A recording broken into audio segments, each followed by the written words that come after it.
Kama unavyoona hapa tuko Karume baba. Tuko Karume baba. Wananchi wanaenjoy baba. Tukutane Yanga Day mwakani tena. Mzunguko 20 kama kaida sisi tunaweza. Kuna tiketi hapa.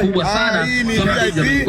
Unawaambia nini wananchi wengine ambao bado hawajakata tiketi? Hatukata tiketi kwa sababu naamini hiyo sio siku ya mechi, ni siku ya burudani. Kwa hiyo kama siku ya burudani, kama Yanga tunapaswa kujivunia.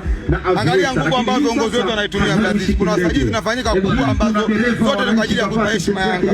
Kwa hiyo na sisi kwa nafasi yetu lazima tuhakikishe tunakata tiketi kwa ajili ya kwenda kusupport timu yetu, sio kwa ajili ya wiki ya wananchi. Ni kwa yale matukio yote ambayo yanahusisha Yanga.